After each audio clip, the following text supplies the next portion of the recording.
क्या पकड़े जाने पर बेईमान इंसान ईमानदार हो जाता है?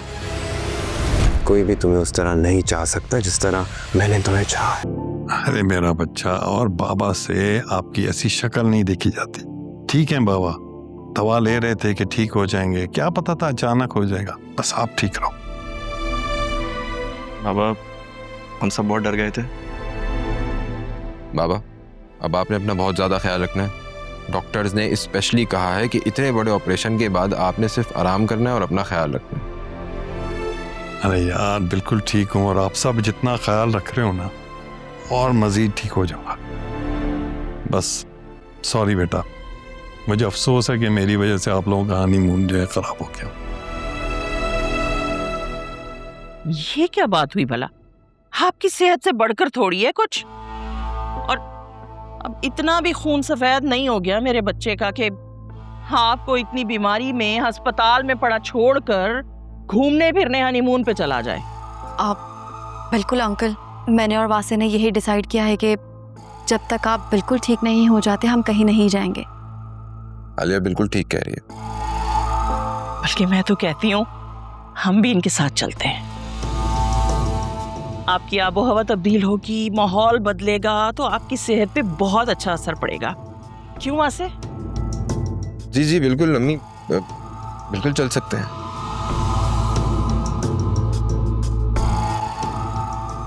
हम लोग ऐसा करते हैं ना कि जुनेरा और अकरम को भी साथ ले लेते हैं और हम सब उम्रे पर चलते हैं। क्यों आंटी, कैसा लगा मेरा आइडिया? भाई इस तरह अल्लाह के घर की ज़ियारत भी हो जाएगी और अंकल के लिए आबो हवा भी चेंज हो जाएगी। हाँ हम ऐसा भी कर सकते हैं। खैर बहुत शुक्रिया बेटा, बहुत वक्त पड़ा है। अभी नहीं, अभी मैं बस आराम करना चाहता हूँ। चले ना बाबा, मैं आपको आपके रूम में छोड़ कर आता हूँ। अरे नहीं यार, अब ऐसा भी आराम नहीं, अपने बच्चों के साथ बैठा हूँ, बहुत अच्छा लग रहा है।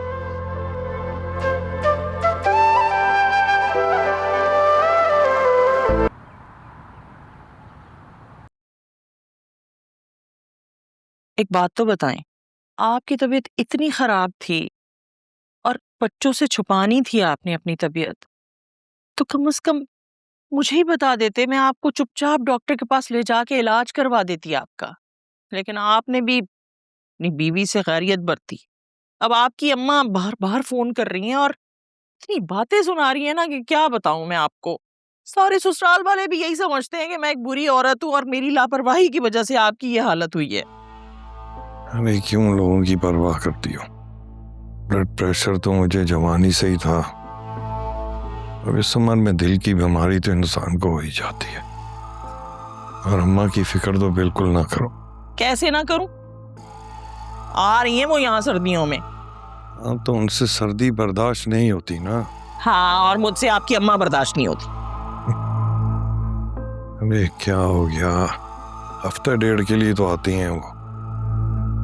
वासे बिना अजीब जोरू का गुलाम ही निकला। यकीन करें, बातों बातों में मैंने इतनी बातें सुनाई है ना उसे, मगर मजाल है कि जूं तक रेंगी हो उसके कान में। मजाल है कि उसने बीवी को एक लफ्ज भी डांट के कुछ कहा हो। अरे जाने दो ना, क्यों मुश्किलें पैदा कर रही हो उनके लिए। ये हार्ट अटैक के बाद आप पे इंसानियत का कुछ ज्यादा दौरा नहीं पड़ने लग गया? अब हम अच्छे थोड़ी लगेंगे उनके साथ हनीमून पर, मजाक उड़ाएंगे लोग। देखें, हनीमून होता है शादी के शुरू के दिनों में, और वो शुरू के दिन आपके अस्पतालों के चक्करों में पहले ही कट चुके हैं। ठीक है, मेरे अच्छे भले बच्चे को ना मोहब्बत के जाल में फंसा लिया उस लड़की ने, और अब हनीमून और दुबई के प्लान बन रहे हैं जी। बाकू जाएंगे, यहाँ जाएंगे, वहां जाएंगे। लेकिन मैं भी नहीं जाने दूंगी इन लोगों को, मैंने सोच लिया है। देखती हूँ कैसे जाते हैं। आप सुन रहे हैं ना?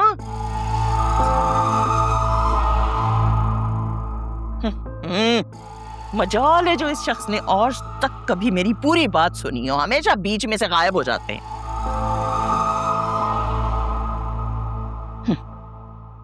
इतने दिन तुम्हारे बगैर कैसे रहूंगा?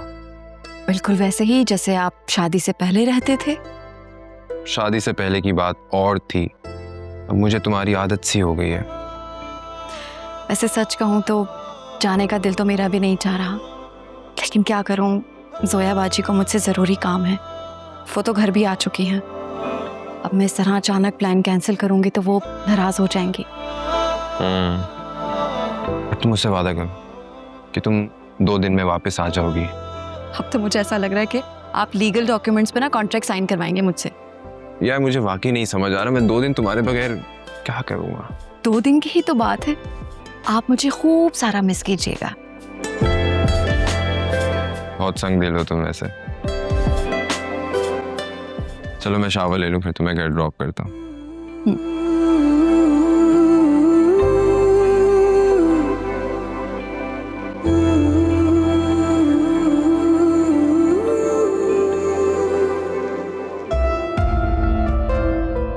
सुना है वासे का जिस लड़की के साथ अफेयर था उसकी डाइवोर्स हो गई है। ये क्या बात हुई? अगर मरीज अपनी बीमारी खुद छुपा रहा है तो इसमें तुम्हारा क्या कसूर है? आंटी भी ना बहुत अजीब बातें करती हैं। मैं तो तुमसे कहती थी कि नौशीन आंटी थोड़ी तेरी औरत हैं। कसम से उनकी किस्मत अच्छी है कि उनको तुम जैसी बहू मिल गई। अगर मुझ जैसी मिली होती ना तो ईंट का जवाब पत्थर से देती, 2 दिन में उनके होश ठिकाने लगा देती। आंटी को लव मैरिजेस से शदीद नफरत है और अब उन्हें इस बात का यकीन हो गया है कि मैं और वासे शादी से पहले एक दूसरे को जानते हैं। मगर मुझे ये समझ नहीं आ रहा कि ये बात उन्हें कैसे मालूम हुई। वासे के घर भी ये बात कोई नहीं जानता और हमारे घर से भी ये बात कोई नहीं करेगा। हाँ, हमारे घर से कौन बताएगा? जोया बाजी, कहीं आपने तो अपने शौहर को ये बात नहीं बता दी थी? हाँ, मेरे मुंह से निकल गया था।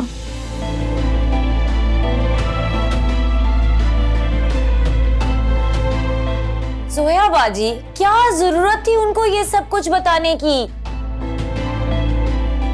मैंने जानबूझकर नहीं किया, वो तो बातों बातों में मेरे मुंह से निकल गया। मेरा नहीं ख्याल कि असफर भाई ने नौशीन आंटी से इस हवाले से कोई बात की हो सकता है कि आंटी ने मुझे और वासे को कुछ बात करते हुए सुन लिया हो। यकीन करो आलिया, मैं कभी तुम्हारा बुरा नहीं चाहूंगी। मैं जानती हूँ जोया, मुझे तुम पर पूरा भरोसा है और जितना मैंने आंटी को ऑब्जर्व किया है वो उन लोगों में से है जिन्हें आप खुश कर तो सकते हो लेकिन खुश रख नहीं सकते। इसीलिए मैं उनकी कभी टेंशन नहीं लेती। बस मेरी तवज्जो वासे और अपने रिलेशन पर है, इसलिए मैं उनकी सारी उल्टी सीधी बातें बर्दाश्त कर लेती हूँ।